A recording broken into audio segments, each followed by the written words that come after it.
अस्सलाम वालेकुम, this is exercise 2.3 new growth school and academy, your teacher सलाम जान। क्वेश्चन आपके पास ये पूछा गया है, विदाउट सॉल्व किए बगैर आप लोगों ने sum and product of the roots निकालना है। तो इक्वेशन आपको गिवन है, आप लोगों ने क्या करना है, पहले लिख देना है सॉल्यूशन। सॉल्यूशन लिखने के बाद आप सवाल को दोबारा लिख लेंगे। 2x² 3x -3 = 0। इसको कंपेयर करेंगे क्वाड्रेटिक फॉर्म के साथ। तो क्वाड्रेटिक फॉर्म आपके पास स्टैंडर्ड फॉर्म होता है ax² + bx + c = 0। यहाँ से आप a की वैल्यू आराम से निकाल सकते हो। तो a आपके पास 2 के बराबर है, b आपके पास 3 के बराबर है, c आपके साथ -3 के बराबर है। तो आप लोगों ने निकालना है sum of the root and the product of the roots. तो बहुत आसान है, बहुत सिंपल क्वेश्चन है। इसको आप पूरा सॉल्व नहीं करेंगे, सिर्फ आपको कुछ फार्मूले याद करने हैं। तो फार्मूला नंबर 1 आ रहा है सम ऑफ द रूट्स के लिए। सम ऑफ द रूट्स के लिए हमारे पास एक फार्मूला है, वो फार्मूला है -b/a। Some of the roots को आप s से भी रिप्रेजेंट कर सकते हैं। तो यहाँ पे मैं s लिख लेता हूँ, साथ साथ आगे काम आएगा। सो सम ऑफ द रूट्स, जब हमें रूट्स गिवन है, ठीक है भाई ये रूट्स हैं, अगर नहीं गिवन हो तो हम अल्फ़ा बीटा कंसिडर कर लेते हैं। So alpha plus beta are our two roots. Minus b की वैल्यू आप 3 पुट करेंगे, जो आपके स्टैंडर्ड फॉर्म की मदद से हम लोगों ने निकाली हुई है। a आपके पास 2 के बराबर है, तो हम लिखेंगे 2। ये सिंप्लीफाई नहीं हो सकता, तो ये आपके पास क्या हो गया, आंसर आ गया। सम ऑफ द रूट्स आपके पास आ चुका है। अब बारी है प्रोडक्ट ऑफ द रूट्स की। तो लिख लेते हैं product of the roots. Product of the roots p से रिप्रेजेंट करते हैं प्रोडक्ट ऑफ द रूट्स को। फॉर्मूला आपके पास है c/a।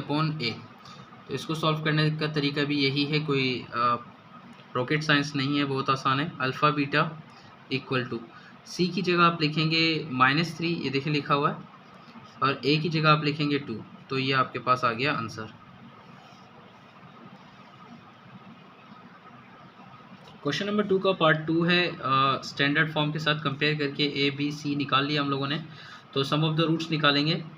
Alpha plus beta equal to -b की जगह आप लिखेंगे 5, a की जगह आप लिखेंगे 6। ये आपके पास आ गया answer sum of the roots का। अब प्रोडक्ट ऑफ रूट्स की बारी है, तो आप लिखेंगे alpha beta equal to c की जगह आप लिखेंगे -7, जे के यहाँ पे लिखा हुआ है, और a की जगह आप लिखेंगे 6। ये आपके पास आ गया प्रोडक्ट ऑफ द रूट्स। बगैर सॉल्व किए हुए आप आंसर निकाल रहे हैं। तो इन दोनों को पहले मल्टीप्लाई करेंगे, इसको क्वाड्रेटिक फॉर्म में लेके आएंगे। x से मल्टीप्लाई होगा तो आपके पास आ जाएगा x²। x -2 से मल्टीप्लाई होगा तो आपके पास आएगा -2x।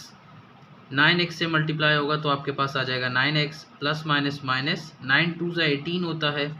ये +10 है, इसको दूसरी तरफ लेके जाएंगे, ये क्या हो जाएगा, -10 हो जाएगा, और राइट साइड पे आपके पास 0 बचेगा। सो यहाँ पे आपके पास हो गया x²। 9 में से 2 निकालेंगे तो आपके पास कितने x बचते हैं, आपके पास 7x बचते हैं।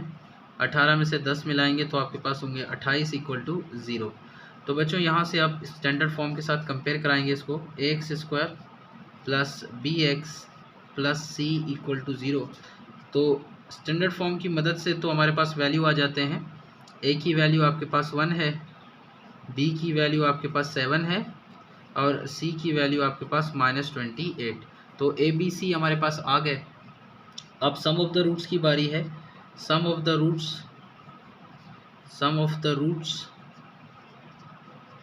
इक्वल टू s से रिप्रेजेंट होगा। फॉर्मूला आपके पास पता है आपको, -b/a।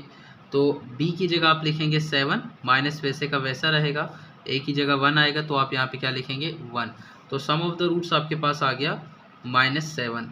7 को 1 से डिवाइड करेंगे तो आपके पास क्या आएगा, 7 आएगा। तो सिंपल s भी लिख सकते हैं, तो अल्फ़ा प्लस बीटा भी लिख सकते हैं, आपकी मर्ज़ी है। प्रोडक्ट ऑफ द रूट्स निकालना है, तो लिखेंगे product of the roots equal to p लिख सकते हैं आप, अल्फ़ा बीटा लिख सकते हैं आप, आपकी मर्ज़ी है। फार्मूला आपके पास c/a है। तो आपके पास जवाब क्या आएगा, देख लेते हैं अभी। p इक्वल टू c की जगह आप लिखेंगे, देखें c की जगह आपने लिखना है -28, और a की जगह 1 आ जाएगा। तो p की वैल्यू भी क्या बन गई, -28 बन गई। This is your answer. Question number 1 आपके पास है, इसका फोर्थ हिस्सा चल रहा है। सम ऑफ द रूट्स आप लोगों ने निकालना है, s equal to minus B upon A. तो सम ऑफ द रूट्स हम लिखते हैं अल्फ़ा प्लस बीटा। बी की जगह आप क्या लिखेंगे, -12 लिखेंगे। इसका अपना एक माइनस है वो भी लिख लेते हैं, और -12 वैल्यू के साथ एक नेगेटिव साइन है वो भी लिख लेते हैं। ए की जगह आप लिखेंगे 3। सो इसको थोड़ा सा सिंप्लीफाई करते हुए चलते हैं। Alpha plus beta equal to minus minus क्या होता है, प्लस हो जाता है, और अपॉन 3 का टेबल 12 को 4 आ जाता है। सो 3 4 से 12 होता है। अल्फ़ा प्लस बीटा की वैल्यू आपके पास क्या आ गई, अल्फ़ा प्लस बीटा आपके पास आ गया 4। This is your answer. आगे चलेंगे, सम ऑफ द रूट्स हो गया। अब प्रोडक्ट ऑफ द रूट्स की बारी है। प्रोडक्ट ऑफ रूट्स कैसे निकालते हैं आपको मालूम है। So the product of the roots equal to P equal to C upon A. Product of roots हम लिखते हैं अल्फ़ा बीटा। सी की जगह आप क्या लिखेंगे, देखिए यहाँ पे क्या लिखा हुआ है, जो यहाँ पे लिखा हुआ है सी की जगह आप वही लिखेंगे, और ए की जगह आपके पास क्या लिखा हुआ है वो लिखेंगे। यहाँ पे ए की जगह 3 आएगा। सो इनको कैंसिल करेंगे, 3 1 ज़ा 3, 3 3 ज़ा 9 हो जाएगा। तो अल्फ़ा बीटा आपके पास क्या आ जाएगा, 3 आ जाएगा। This is your answer. Question number 2 है आपके पास, आपने h की वैल्यू निकालनी है, साथ साथ एक इक्वेशन गिवन है, उसको हमने स्टैंडर्ड फॉर्म के साथ कंपेयर करके a b c निकाल लिया है। तो हमारा मेन टारगेट एक तो h निकालना है, और इसमें कंडीशन गिवन है। वो कंडीशन ये है कि आपके पास जो रूट्स हैं उनका सम और वो बराबर होगा 3 times of the product of the roots. तो वो कंडीशन भी अप्लाई कर लेंगे, तो कोई मसला नहीं होगा इंशाल्लाह। सम ऑफ द रूट्स निकाल रहे हैं, alpha plus beta equal to minus B. B की वैल्यू आपके पास जो है यहाँ पे लिख लेते हैं। माइनस इसका अपना भी है और इस वैल्यू के साथ भी माइनस है, तो दोनों लगा देते हैं। -5hx डिवाइडेड बाय ए की वैल्यू 6 लिखी हुई, 6 को लिख लेते हैं। ये माइनस और ये माइनस हो जाएंगे प्लस, तो आपके पास बचेगा 5hx डिवाइडेड बाय 6। ये आपके पास जो आ रहा है इसको हम सम ऑफ द रूट्स कहेंगे, alpha plus beta. This is our sum of the roots. Product of root कैसे निकालेंगे, यहीं पे वैल्यू पुट कर लेते हैं। सी की वैल्यू आपके पास 3h² है, तो यहाँ पे लिख लेते हैं 3h²। ए की वैल्यू आपके पास जो है वो यहाँ पे लिख लें। 3 का टेबल 6 को 2 दफ़ा आता है। सो अल्फ़ा बीटा आपके पास आ जाएगा h² अपॉन 2।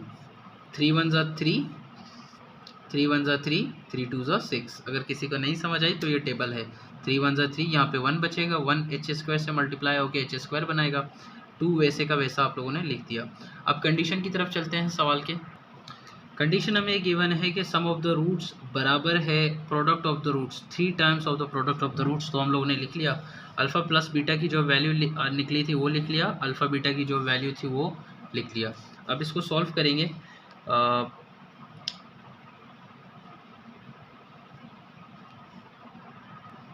यहाँ पे x नहीं आएगा, गलती से लिख दिया। इसको कोफिशिएंट के साथ कंपेयर किया तो सिर्फ 5h आएगा। तो आपके पास वेरिएबल सिर्फ h ही है। पी पे पीछे भी आप करेक्ट कर लें, वहाँ पे जब मैंने x लिखा हुआ है तो उसको सिर्फ 5h कर लें। तो आप क्या करेंगे, यहाँ पे जितने भी कांस्टेंट हैं उनको एक तरफ रखेंगे, जितने भी वेरिएबल हैं उनको दूसरी तरफ लेके जाएंगे। ये h यहाँ पे मल्टीप्लाई हो रहा है, वहाँ जाके क्या हो जाएगा, डिवाइड हो जाएगा। तो 5 अपनी जगह मौजूद है, मल्टीप्लाई होगा 2 के साथ, डिवाइडेड बाय 6 भी अपनी जगह मौजूद है, ये मल्टीप्लाई होगा 3 के साथ, इक्वल टू h² अपनी जगह मौजूद है, ये यहाँ से मल्टीप्लाई हो रहा है, वहाँ जाके क्या हो जाएगा, डिवाइड हो जाएगा। तो ये यहाँ पे डिवाइड था, दूसरी तरफ जाके मल्टीप्लाई होगा। ये यहाँ पे मल्टीप्लाई हो रहा है, दूसरी तरफ जाके डिवाइड हो जाएगा। 6 के साथ तो होगा ही मल्टीप्लाई, क्योंकि वो खुद ही डिनोमिनेटर में बैठा हुआ है। h यहाँ से h कैंसिल हो जाएगा, एक 2 1 टाइम, 2 3 ज़ा 6 होता है, 5 1 ज़ा 5 हो जाएगा, 3 3 ज़ा 9 हो जाएगा। आपके पास यहाँ से सिर्फ एक h बच रहा है। सो h की वैल्यू आपके पास क्या निकली, h की वैल्यू आपके पास आ रही है h is equal to 5/9। This is your answer.